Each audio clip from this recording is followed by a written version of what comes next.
Welcome to Love Light with Dr. Jean Marie Farish. Today, we'll show you how to use the spirit of love and self-worth to improve the connections with everyone else in your life. This program is your weekly gift, and it will keep on giving. You'll see. Now, here's your host, Dr. Jean Marie Farish. Hello and welcome, everyone. I hope you are all faring well. I'm Dr. Jean Marie, your Love Light host, coming to you from the Voice America Empowerment Channel, shining love light into your hearts and homes to empower your life with love. We have a great show today, a continuation of the Creating Confident Kids series with Lynda Dyer, joining us today from Australia on wisdom training. Why wisdom training? In her book, You Can Make It Happen, Create Confident Kids, in her chapter on wisdom training and perceptual positions, Lynda highlights that wisdom training encourages different perspectives to be voiced. It is one of the best ways to encourage negotiation. It allows each person to empty out and be right. It often leads to greater understanding of others' perspectives. It often leads to new actions and responsibilities, and it combines great techniques with no advice and is more likely to lead to reconciliation. That's empowering. Lynda Dyer empowers parents, grandparents, caregivers, teachers, and coaches to empower children. Over 50 years of experience working with children on their own, parent and child combinations, teacher and child combinations worldwide, including Africa, Australia, Jamaica, England. Wisdom training is one of the most well-received pieces of valuable information with favorable outcomes and feedback. A #1 international award-winning best-selling author, certified neuro-linguistic programmer, certified NLP trainer, transformational coach, trainer, and master of matrix therapies, registered member of the NLPAA, TEDx speaker, Happiness is a Choice. Lynda was one of 58 people filmed for The Secret movie because she applies her material to her own life and healed herself from a debilitating disease. She is a global humanitarian, helping earthquake victims in China and other charitable services around the world. Lynda's motto, you can make it happen now. So without further ado, I am pleased and honored to welcome our outstanding guest, Lynda Dyer, joining us today from Australia, again for our continuation on our Creating Confident Kids series. Welcome, Lynda. Oh, thank you, Jane. It's an absolute pleasure to be here. Yes, and thank you so much for your commitment and dedication. And I would love for you to just give the listeners a synopsis of what you've been sharing on our show during this series. Well, Create Confident Kids is actually an alphabetized book. So I had that much information that one day I just wrote the alphabet down on a piece of paper. And I went, oh my gosh, I could fill nearly all of those. And a couple of them I looked up in the dictionary, like Z, or Z, I think you say. But yeah, the ones we've been sharing so far are things like how do we communicate more effectively? You know, what about eye patterns? What do the eyes tell us? What about rapport? You know, rapport is the essence of everything. If we're not in rapport with the people we're talking to, we're actually out of rapport, which means we're trying to be right. And they're right too. So it all leads to a better and more effective communication. And today's is really exciting. It's about wisdom training. It's about what we call perceptual positions. Positions, so that you see things from a different point of view. We can't wait to dive in, but for our listeners, tell us a little bit about your inspiration and passion for working with children. Oh gosh, well, I'm one of 7 children myself, so I guess I've been looking after kids for for all my life, and it became a natural thing for me to do. I was a tennis coach. I became a tennis player, and obviously to earn money, I became a tennis coach in the times I wasn't playing, and became quite natural at it. I was a soccer coach. I was a cricket coach. I set up sports programs for children in the school holidays as a business, but I was also the activities director of a massive children's, well, it was like country children that come down for medical advice, and there was over 100 of them, and I was in charge of their recreational time. So from 3 in the afternoon until they went to bed at 8 or 9 at night, and all weekend, I was in charge of their recreation. So they used to call me the Pied Piper. I'd have 100 kids behind me. I remember one lady saying to me on a ferry boat in Sydney, I was taking them across on the ferry, like, who does that? And she said, "Are they all yours?" I said, "Oh, yes, darling, I've left the rest at home." Oh, my goodness. What a wealth of knowledge. And who knew it would lead you to what you're doing now? Absolutely. Yeah. So it led me to becoming more involved in recreation and leisure. And that led me to a diploma, which led me to a degrees in America. We were the first Australians to get our university degrees in recreation and leisure from the University of Oregon. And that brought me back to working with children immediately. As I said, being a director of 108 kids. And then I became unwell, and that led me into learning more about nutrition. And that led me into, lecturing at TAFE and universities. TAFE is a teacher and further education. And they gave me programs like, because of the work I had done already with children, they gave me programs like special populations. And from seniors to children to what have you. And I ended up teaching 17 subjects. So, and I loved it. I was like a born teacher. I loved it. The students loved me. I had big classes, but I was very practical. It wasn't about, looking in a book and getting all your advice from that. It was about experiences. That's what I was involved in, giving the students experiences in, and them coming back with, what worked, what didn't work, and from my experience, just being in on your workshop, and I always talk about that when we were in Manzanillo, because it was so enlightening and empowering. And what you do it with such flow. It's practical. You have the expertise. It's very engaging, and you have that sense of humor that gives it a light touch, And I really just want to say that, that's really a credit to your service and to your teaching. You make everything joyful. Thank you, and Jean. loving. And loving. Lynda, there's so much conflict, and people want to be right. They're forcing their opinions and perceptions on others, which inhibits building wholesome relationships. We have parents who believe they're right. They're hardwired in their beliefs, perhaps due to, this is how they were trained, or, you do as I say. And your whole focus is really about bringing harmony into relationships, respect and healing. Just share with us, based on your experience, have you found people to really be open or reluctant or challenge, your approach in terms of looking at the fact that they're right, they're perceived as being right?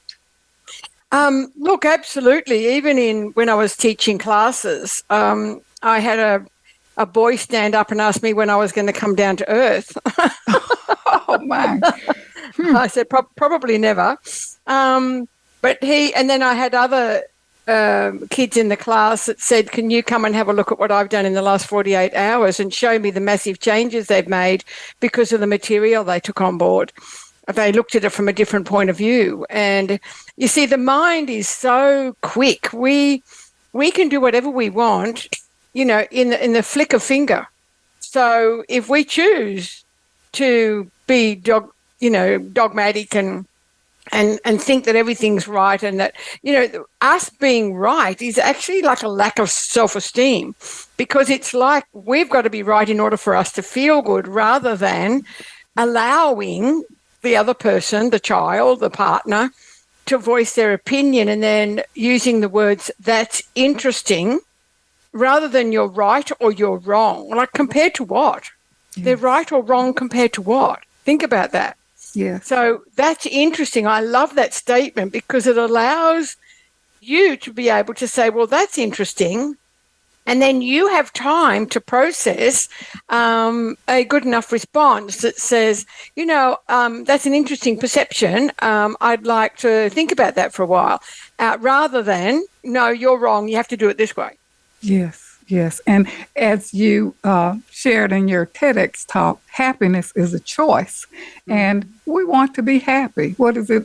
I think it said, do you want to be right or do you want to be happy? Mm-hmm. And happiness is a choice. A lot of people are caught up in being self-righteous, my way or no way. So I'm so pleased that you brought that up. Just a simple, that's interesting, can take you to a different view. Because that's all it is, a different view. Yes. Yeah. Yes. And Lynda, I was so impressed as I was reading your book, and I really recommend it to our listeners, and you'll share more about it. But your NLP technique, based on the philosophy of Gandhi, the triangle of wisdom, I just thought that was really empowering. Can you share a little bit about that technique and how you use it in working with your clients? Once I learned this technique, I've actually adapted it for a lot of things. So let me share some of those today, because it's I find it a very useful technique, and one that individuals that are listening today can go and do by themselves at home, and I'll share that a bit later. But also, one of the best ways of using this technique is for negotiation, is for allowing you and allowing others to see things from a different perspective. And so what you do is you basically put 3 chairs out. Let's say you've got 3 chairs in a room. And chair 1 is what we call associated. In other words, when you sit in this chair, or your partner or your child sits in that chair, they are talking about it from their point of view. They are right in the process. That's called associated in the process. And then if you look over to your right, you've got chair number 2. Chair number 2 is disassociated, which means you're seeing it from another person's point of view. So the questions become things like, how do you think your behaviour affected that other child? How do you think your behaviour does or doesn't work in this family? How do you think your behaviour affects our company? Does that make sense? So you're looking at their behaviour. How do you think that behaviour affects the other person or the company? So it's nothing to do with you now, it's how you affect others. So that's disassociated, so outside of the body. So that's what that one's about. And that's where a lot of aha moments are gathered, right there. Does that have to do with deal with empathy? Because it's like you're putting yourself in the other person's shoes. Is that absolutely what we're doing here? Putting yourself in the other person's shoes and going, oh my gosh, I had no idea that the way I acted would have brought that result. But I can see how I've affected that person. And then they really start to think about, what's happening, and, they start feeling a bit sorry about what they did, etc. Now, the third chair is in the middle of those 2 chairs, a bit further away, is the third chair, and it's actually like facing chair 1 and 2. And that chair is where you go next and you ask yourself, so how could I behave differently next time to get a different result? It's that simple. When that situation arises again, and if you're in a company, that situation is going to arise again. If you're in a family, that situation is going to arise again. If you're at school, that situation there's a good chance it's going to happen again. How are you going to handle it differently? And so this is where you come back to you and start having realizations of how and what would you like to do to the person that you abused today. You know, what would you like to do now? And so they come up with all these realizations, and you, the coach or the parent or the leader, you're not telling them what to do. They're coming up with everything simply from the questions that come from each chair. Wow. And Lynda, what that does, it builds that self-esteem and confidence that you're not being put down, but you matter. Your view matter. And to really see things from another person's perspective, which many lack, trying to be more self-righteous. It really, you could see how it damages relationships, shuts down communication, and really, you can't really progress in relationship building or really looking towards solutions. And I am so grateful for you to share, that aspect of the chairs, and we're going to talk more about it. There's so much we need to know about these techniques that we can, like you indicated, we can use them in our everyday life, if we understand what we're doing in any situation, putting ourselves in these different positions. But we're going to talk more about it when we come back from break. But now we're ready for a brief break. So to our listeners, don't go away. We will be right back with more on Creating Confident Kids series. Focus today on wisdom training with our outstanding guest, Lynda Dyer, joining us from Australia, #1 international award-winning best-selling author of many books, including You Can Make It Happen, Create Confident Kids. She's a transformational coach, certified NLP trainer, and master of matrix therapy. Stay tuned. We'll be right back. Announcing Dr. Jean Marie Farish's new book, Love Mastery Devotion Journal, 21-day weekly prompts and affirmations. This is the companion piece to Dr. Farish's best-selling book, Living in the Spirit of Love, Our Natural State of Being. Through the new book, we invite you to cultivate a lifestyle of love through daily devotional practices over a 21-day period, following 9 ingredients in the recipe of love. Love Mastery Devotion Journal, 21-day weekly prompts and affirmations is available on Amazon.com and Balboa Press. Jean Marie Farish's Center for Conscious Loving, LLC, cultivates a lifestyle of love and wholehearted connections through personal growth, altruistic services, and speaking engagements. Resources include classes, workshops, life care coaching, and creative service projects with an emphasis on cultural arts. Visit the website at drjeanmariefarish-consciousloving.com. That's drjeanmariefarish-consciousloving.com, or click the link on the Love Light show page. Best-selling authors international news honors best-selling authors around the globe. Dr. Jean Marie Farish is featured in the newly released issue of Published magazine. To have first access to this treasured resource, go to publishedmagazine.com. Vicki Winterton and Dr. Jean Marie Farish have compiled a dynamic book, We're All in This Together, Embrace One Another, an anthology with 24 highly diverse co-authors who share how to spread the message of love, resilience, inclusivity, and compassion.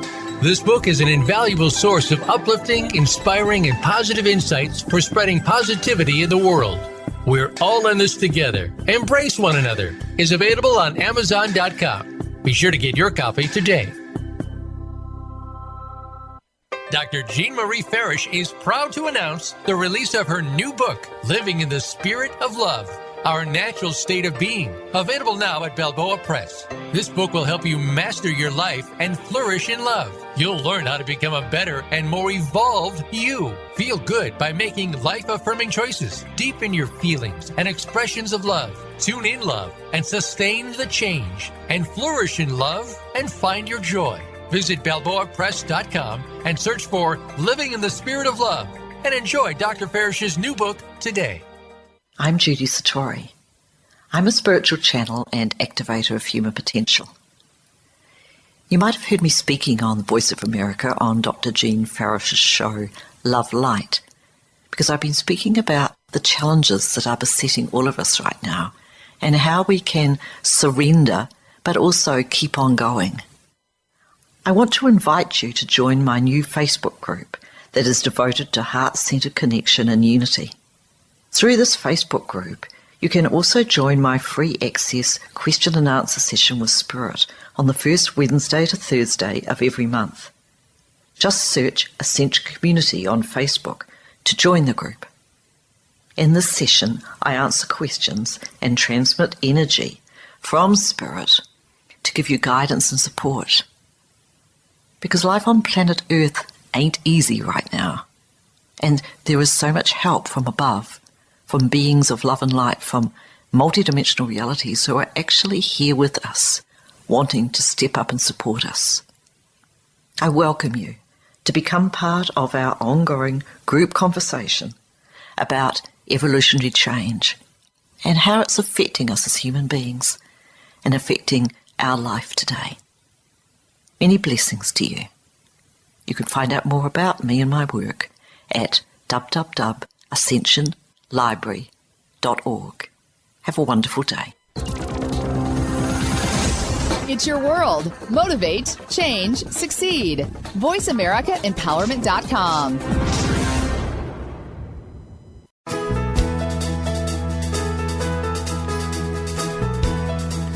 You are tuned in to Love Light with Dr. Jean Marie Farish. Feel free to connect with our program through email or check out our links on Facebook.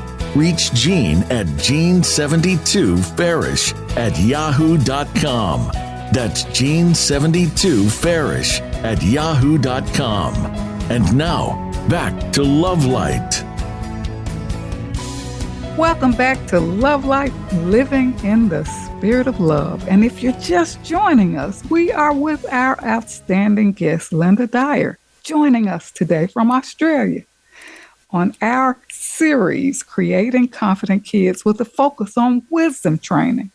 Lynda is a #1 international best-selling author of many books, including You Can Make It Happen, Create Confident Kids. She's a transformational coach, certified neuro-linguistic programmer, NLP trainer, and master of matrix therapies. And we are so pleased to have Lynda on our show today. Lynda, you're going to really take us through some training technique stories, so take it away. Oh, thank you, Jean. Yes, there's 3 amazing examples that I've thought of that may interest the clients out there, the people out there, because one's with a family. We had a small boy that was upsetting the whole house, and the mother was at tether with him, and she ended up in tears, every day after he went to school because of the way things would go in the family. And I happened to be coaching him at the time, and so one day I did this triangle of wisdom, and I got him to sit in one chair. Now, when he's in one chair, I would ask the question, the first chair, what's the problem? What's going on for you that has created this behaviour that's continual every morning where you're, either bashing your sister up or arguing or creating havoc in the house? You tell me what's going on for you. And then you let them speak. And they, as I said, that's associated. They speak about what it is like for them. And you go, okay, that's great. Now, in this, one thing I didn't add before is we also use what we call the hierarchy of ideas. The hierarchy of ideas is where you can chunk somebody up or chunk somebody down. that means when they talk, you can ask a simple question like, oh, okay, and what was the purpose of that? So you do this behaviour to your sister. Oh, okay, and what's the purpose of that? And the purpose of that? And what specifically do you do with your sister that you think annoys her? And they get to the specific. So it's down or up. And I use my thumb because my thumb is when I'm chunking somebody up. I'll say, what's the purpose of that? Because there's a purpose for everything we do. And there's a specific, what specifically allows the client to get more specific about what's going on. And all of a sudden, everything becomes clearer in their explanation. So when the child has emptied out in that chair, I'll then say, okay, why don't you go and sit in chair number B or 2? And then I'll ask the question to think about, what do you think your behaviour was like for your sister and for your mother, who's here every morning? What do you think it's like for them? And he was really honest. He said, oh, well, it disrupts the whole house. And basically he realised that he was doing it for attention. And, you know, he could do other things in that time, like pack his bag for school, or like do this or like do that, and that he felt bad that his mother was upset when after he left for school, he was bad. He felt bad that his sister was quite often in tears rather than being a friend to him. And that was like it was like an aha moment. And so he got this aha moment that, you know, it wasn't just about him. So it affected the whole house. And so then we put him in chair number 3. And in chair number 3, I just said, so now that you've seen both sides of the disagreement, what do you think could be the course of action now? Well, how do you think you could behave differently to maybe get a different result when you're at home here, especially in the mornings? And we came up with an idea that I do what they call anchoring, which I've done on the show before, where you get a whole lot of positive things, like a day I'm happy, a time I'm confident, a time that I feel innovative, a time that I'm enthused, whatever. And you press it on your knuckle. And we got him to anchor a whole pile of lovely positive things that he could put on his knuckle, so that when he felt like he was going to disrupt the family, he could just press that knuckle and change the whole way of his thinking. And he came out with, his mother had her mouth open. She stood there.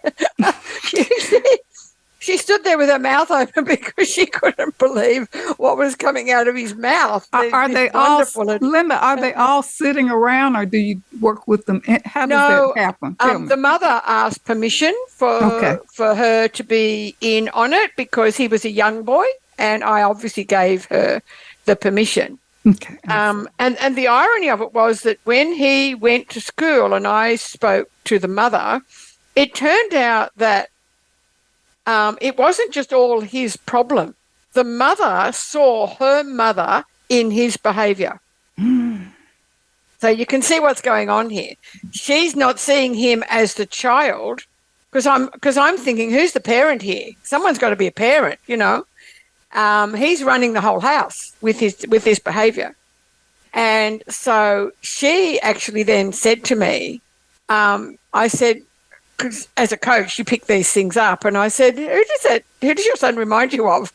And she said, my mother. She treated me exactly the same way, was yelling and screaming and abusing. And I said, it's interesting. I said, so do you think it would be good for you to do a session on maybe clearing your mother and that behaviour, so that you don't see your son as her, you see your son as him, and you can then approach things differently yourself.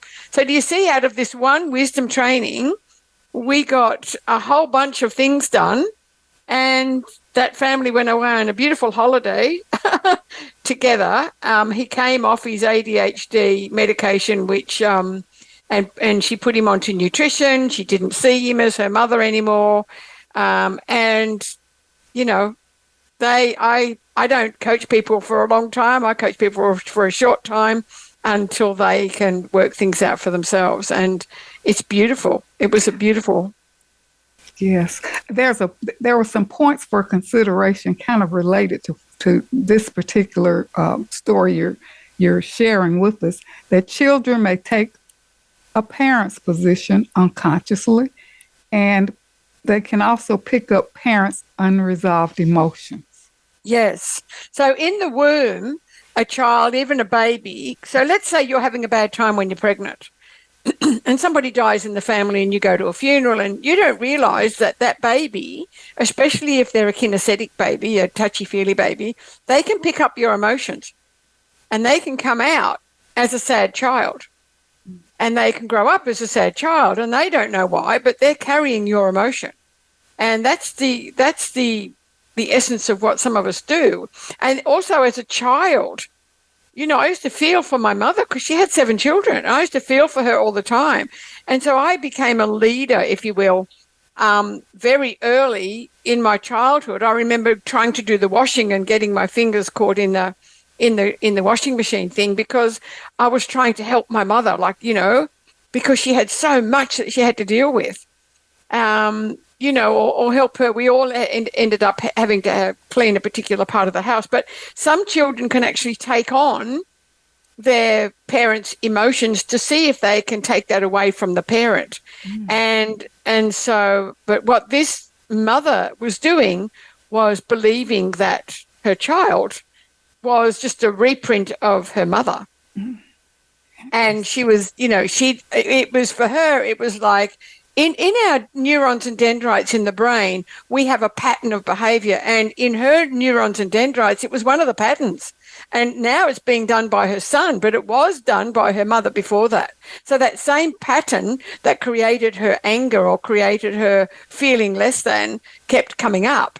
And so through this process, we worked it all out. And not only did we help the boy change tremendously and put him onto some magnesium for his bath and help him calm down, and he decided he could play piano and he could pack bags and he could do other things besides annoy his sister. But we also allowed the mother to clear away the detriments of what she was holding around her mother and that association she had with the child. Oh, that's beautiful. You know, because we become hardwired, right, in habitual ways of being, doing things and responding. And a lot of times we're not aware of where it originated or, as you indicated, the child was reminding the mother of how she was treated by her mother, and she kind of accepted it, right? I mean, she felt helpless, rather, huh? And she would yell at him like she would yell back at her mother. And it wasn't him. Yeah, it wasn't him. It was her mother she was yelling at. So that's where I, as the coach, will come in and say, who does he remind you of? I've even done it with a lady that was yelling at me once. And in the end, I went, oh, this is not about me. I waited for her to finish. And I said, who do I remind you of right now? And she went, my mother. I said, do you think we should do a little clearing around your mum? Yes. And, you know, as a child, she was treated really badly by her mum. And all I had done was say to her, it's not very nice for you to come late to class 3 days in a row. But for her, all she could see is you don't measure up, you don't, you know, and she could see her mother yelling at her and taking it to a different perception. So it was really interesting.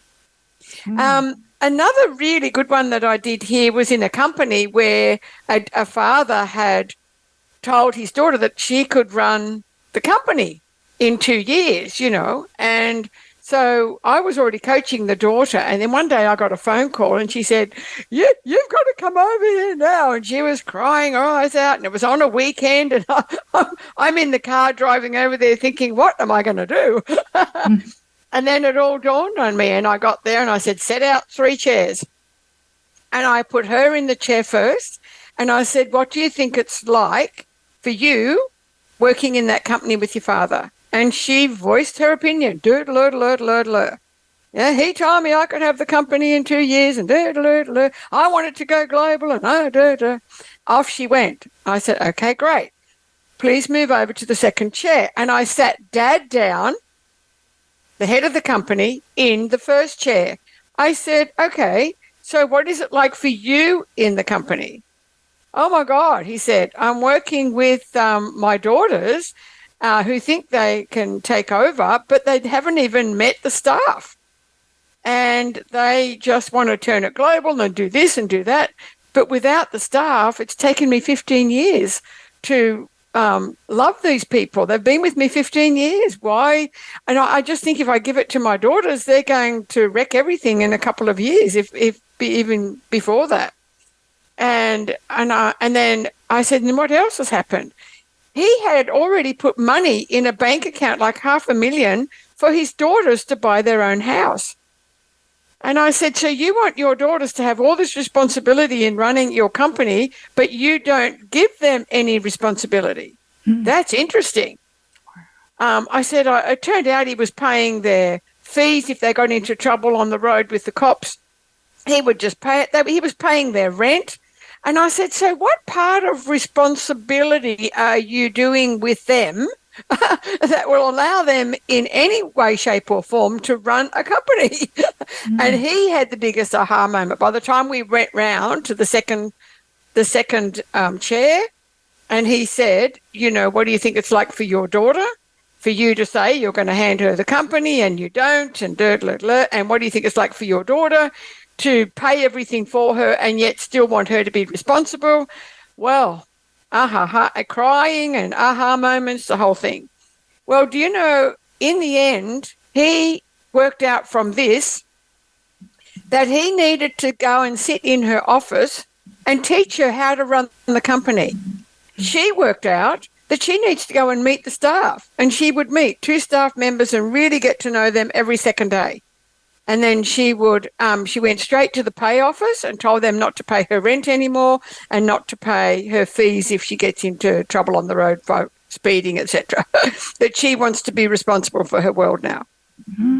What a great outcome. Yeah, go ahead. It changed tremendously. And he said to me, this is the best coaching I've ever had. And he had never embraced really the idea of coaching. We think maybe sometimes we can buy our children. That if we buy them that car or if we buy them that opportunity, that's going to be good for them. Maybe it enables them to be less responsible. Maybe they need to go through something not working in order to see how they could work out how to make it work. And it seems like they were interested in becoming more involved in the business, but he really kind of had that control, and wouldn't release it to provide them with the opportunities to be a part of the business. That is a great outcome. And your work with the family, so you're working with children, you're working with adult children, and so many different arrangements and combinations. And I think another one that was really outstanding, if we've got time, is a couple. Okay, well, let's just kind of hold that one because I think we're up for a commercial break. So, this is just wonderful. Stay tuned, listeners, for more in this fantastic series with our amazing guest, Lynda Dyer, joining us today from Australia on our series, Creating Confident Kids, with a focus today on wisdom training. Lynda's a #1 international award-winning best-selling author of many books, including You Can Make It Happen, Create Confident Kids, highly recommended. She's a transformational coach, certified NLP trainer, and master of matrix therapy. Stay tuned. We'll be right back. Vicki Winterton and Dr. Jean Marie Farish have compiled a dynamic book. We're all in this together. Embrace one another. An anthology with 24 highly diverse co-authors who share how to spread the message of love, resilience, inclusivity, and compassion. This book is an invaluable source of uplifting, inspiring, and positive insights for spreading positivity in the world. We're all in this together. Embrace one another is available on Amazon.com. Be sure to get your copy today. I'm Judy Satori. I'm a spiritual channel and activator of human potential. You might have heard me speaking on the Voice of America on Dr. Jean Farish's show, Love Light, because I've been speaking about the challenges that are besetting all of us right now and how we can surrender but also keep on going. I want to invite you to join my new Facebook group that is devoted to heart-centered connection and unity.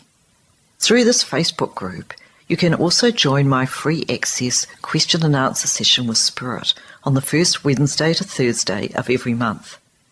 Just search Ascension Community on Facebook to join the group.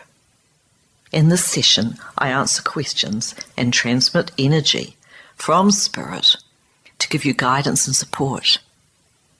Because life on planet Earth ain't easy right now. And there is so much help from above, from beings of love and light, from multidimensional realities who are actually here with us, wanting to step up and support us. I welcome you to become part of our ongoing group conversation about evolutionary change and how it's affecting us as human beings and affecting our life today. Many blessings to you. You can find out more about me and my work at www.ascensionlibrary.org. Have a wonderful day. Dr. Jean Marie Farish is proud to announce the release of her new book, Living in the Spirit of Love, Our Natural State of Being, available now at Balboa Press. This book will help you master your life and flourish in love. You'll learn how to become a better and more evolved you. Feel good by making life-affirming choices. Deepen your feelings and expressions of love. Tune in love and sustain the change. And flourish in love and find your joy. Visit BalboaPress.com and search for Living in the Spirit of Love and enjoy Dr. Farish's new book today. Announcing Dr. Jean Marie Farish's new book, Love Mastery Devotion Journal, 21-day weekly prompts and affirmations. This is the companion piece to Dr. Farish's best-selling book, Living in the Spirit of Love, Our Natural State of Being. Through the new book, we invite you to cultivate a lifestyle of love through daily devotional practices over a 21-day period, following 9 ingredients in the recipe of love. Love Mastery Devotion Journal, 21-day weekly prompts and affirmations is available on Amazon.com and Balboa Press. Best-selling Authors International news honors best-selling authors around the globe. Dr. Jean Marie Farish is featured in the newly released issue of Published Magazine. To have first access to this treasured resource, go to publishedmagazine.com.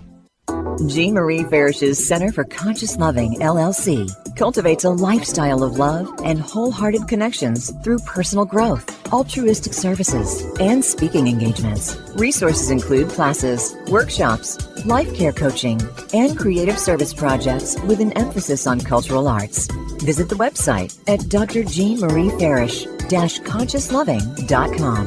That's drjeanmariefarish-consciousloving.com. Or click the link on the Love Light show page. It's your world. Motivate, change, succeed. VoiceAmericaEmpowerment.com.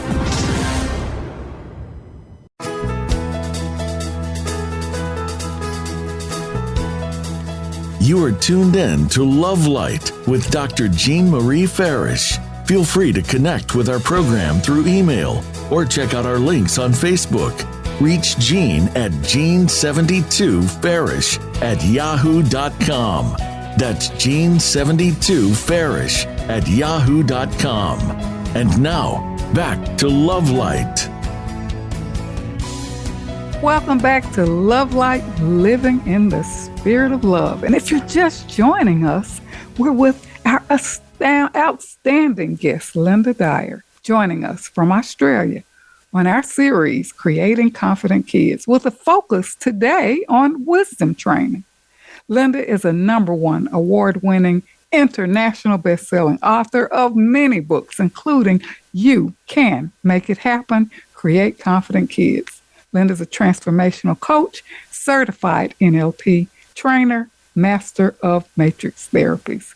And Lynda, thank you so much for sharing these techniques and your stories of these positive outcomes. And I believe before break, you had another story you want to share in your work with your clients. Sure. Happy to, Jean. Mm-hmm. So I've shared an example of a mother and a son. I've shared an example of people in a company or a business, because this is a brilliant negotiation tool. This is about people working it out themselves rather than you thinking what's right and what's wrong. And in this particular situation, I do a lot of couples coaching. And this couple were literally about to break up. And I said, well, look, I was doing some training and coaching with them. And I said, why don't we do this wisdom training? And I showed them what to do. And I put him in the first chair and said, what is it like for you to be in this relationship? And he was honest and open, and off he went. And she's standing there with her mouth open because she's thinking, she's the one that's right and this, et cetera, et cetera. And then he goes over to chair number 2 and she comes into chair number 1. And I said, okay, what's it like for you to be in this relationship? And she voices her opinion, and he's got his head down. And, because some of these guys, they haven't told each other this. It's just all coming out now. It's like we don't communicate effectively in many, many ways. And so this allowed them both to really, voice their opinion. And then in the second chair, I said to him, so what do you think it's like for this family, the way you behave? What do you think it's like for your daughters? What do you think it's like for your wife? That now you've taken on 2 jobs, that you're focused only on the money, all the things that he said. You can't make up stuff. It's just about what he said, etc. And then he would voice his opinion, etc. And then the same with her. I put her in the second chair. What do you think it's like for this family, the way you treat your husband, your children, yourself, all the time you have in your business, And then they both sat in the third chair and talked about how they could do things differently. And they're still together to this day. And she's running a very successful business. And I just noticed on Facebook, I mean, she's an amazing lady. I love her to bits. And her business is booming, and, their relationship's going really super well. So that's what this can do. It really allows people to voice out what's really going on, bring up the truth and voice it, and then work out together how you can do things differently. How powerful is that? I think if there's still love there, then everything's possible. And Lynda, we want to be seen, we want to be heard, and what your technique does is it really opens up this awareness. What I found so intriguing is learning about yourself and being open to new choices and getting out of these just faulty beliefs and old habits and patterns of behaving that does not bring happiness or satisfaction to yourself and others. And I think based on what you're sharing, to me, when it feels good and it works, it becomes like your natural state of being. You're more... like you're saying, it enhances the rapport. I mean, you can't get any better than that, right? Yeah, absolutely. Absolutely. And there's, to find out, like for me, to find out what's going on when I'm working with some people and specifically children, there's some games you can play. For example, you can, to find out what's really going on for the child, let's say, I've got an idea, or they've mentioned that they're having trouble with a teacher, or they're having trouble with a particular parent, or there's an abuse happening, whether it's verbal, whether it's sexual, whether it's physical, emotional. But the way you can bring this up is you can actually play a game with your child, and you can say things like, I spy with my little eyes something beginning with. And you can talk about things like, I spy from my dad's eye. And you say to them, it's like you're an aeroplane looking over the top, and you're looking down, and here you are spying from your dad's perception or your dad's eye. What do you think he's doing or he's saying? And all of a sudden the child will voice out what's really going on with him and the father. That's lovely. Or what's really going on. And you start getting the truth about wonderful things, but also abusive things. And you start getting the truth about fearful things, and you start getting the truth about, dogmatic behavior or controlling behavior, or, whatever it is, the child will tell you what's really going on from dad's point of view. So it allows the child to to tell you what they think it's like from dad's eye. I read that in your book, and I thought this is really fantastic because it assists the child to bring out their perception of others, the I spy. That's really lovely, and really seeing things from another's view. And you also had another, how would I behave if I was the teacher, if I was the mom?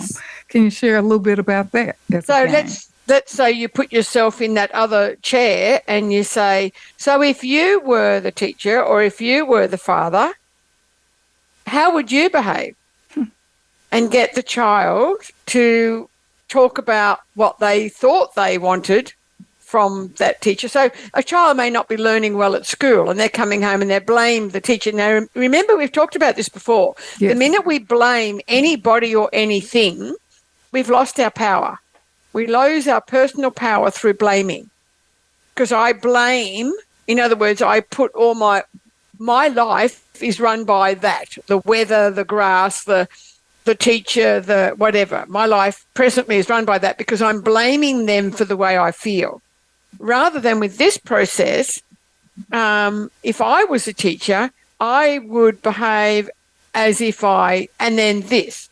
So maybe the child is telling you how they would like the teacher to behave rather than, because, teachers have got, 35, 40 children in the classroom, and you're one little insignificant number to them in many ways. So how would you have liked that teacher to behave? I remember a father coming up to me and saying, I don't know how you haven't kicked my son out of your sports camps. He's been kicked out of 7 schools. I said, what the? I said, maybe the teachers don't get your son. I think your son's amazing. I see your son in a whole different light. I said, teachers have a lot of children to look after, and I think we just need to do an eye pattern change on your son, and if I can show you how to do that, then, it's going to be a different world, because your son's not answering to the teacher when the teacher wants an answer, because your son's looking in the wrong filing cabinet, which is what we covered in our last show. So it was a very, very wonderful example, because I said to the man, I said, I bet you're left-handed. And he said, how do you know that? And I said, because your son has copied your eye patterns. So there's little things like this, if I was my dad, what would I do? I'd understand me more. I would speak, not so aggressively. I wouldn't hit me. Does that make sense? Yes. So the child's actually saying what's going on, but also how they would like to be treated differently. And you create a safe space for this to happen. Yes. Which I attribute to your essence and your energy, because when you think about the conflict and the stress and, the blaming, and then here you walk into a situation where everything is in chaos and turmoil, and your energy and how you operate and how you are being, to me, makes a difference and enable people to really exercise these techniques you're presenting. Oh, thank you. Yes, I think when you're calm, and yet, because I've been doing this for 5,000 years, it's like, well, maybe not quite the that. Pied Piper, right? Yeah, and that's true, Jean. It's about, the learning through the experience. It's not just what I've learned by doing a master's degree, or by being a master trainer because I've done all that work, or working with Bob Proctor until I became his number 1 facilitator, whatever. It's about the experiences I've had, how all the things I learned from being in charge of 108 kids, they taught me so much. And then being in charge of all those classes at university, I think the teacher learns the most. Yes. And the students teach us so much. And I remember my dad saying to my mum, now that your 7th child has gone to school, do you want to go to college or learn something? She said, no, I'm going to let my kids teach me. I went, wow. Yes, yes. And she always did that. She loved that we went off and did uni and whatever we did, and she would ask us all these questions, and she learned a lot from us, about the way we behaved just by being able to express that. Wonderful. This is just amazing. Lynda, I know your last chapter, I think it was your last chapter, you said love is the answer. Is there a point you like to highlight before we close out and share how listeners can connect with you and learn more about your services? Look, you know what? There was an article written in a magazine in a country town that I was working in, and I just could not take my eyes away from it. And I've also seen this same sort of scenario when I was in Uganda, Africa, where a mother's love or a father's love is so deep for their child that, like in one instance, the child was autistic, and at no time was this mother going to put this child into a special intelligence class or a special this or a special anything. And so she would ask the child all these wonderful questions about what he wanted. And in the end, she bought him a telescope, and he at the age, at a very young age, was solving scientific problems like Einstein. Well, that is just amazing. So, Lynda, how can the listeners connect with you and really go deeper with your work?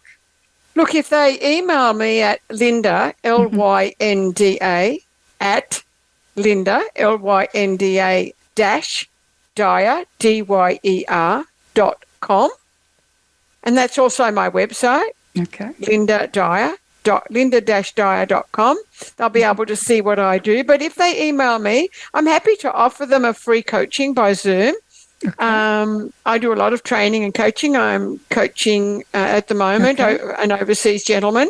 So, and his wife is having a baby. So he's got all these wonderful things to learn. All right. Well, Lynda, this has been a fantastic show, and I really appreciate your dedication and commitment to be on the show for this most valuable series. And I invite listeners to tune in on demand and share our show with others. So thank you so much for being here. It's my absolute pleasure, Jean. I really appreciate the opportunity. Right. Well, thank you so much. So for our listeners, be open to learning new approaches to become self-empowered and empower children. Go deeper with Lynda to learn more about these outstanding strategies and techniques. Strengthen and embody the practice of love in your life by accessing my weekly love practice exercises posted on the blog pages of my website, JeanFarrisJourney.com and JeanMarieFarrisConsciousLoving.com. Much gratitude to the Voice America team for making this show a reality and for shining their love light around the world. I close out with Lynda's empowering motto, you can make it happen now. Need I say more? I'm Dr. Jean Marie Farish coming to you from Voice America. And until we meet again, remember, an empowered self is a loving self. And keep your love light shining. Thank you so much for tuning in.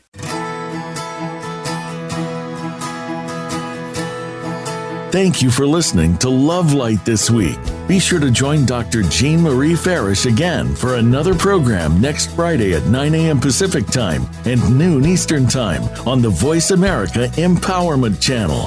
Have a wonderful week filled with love, self-worth, and better connections.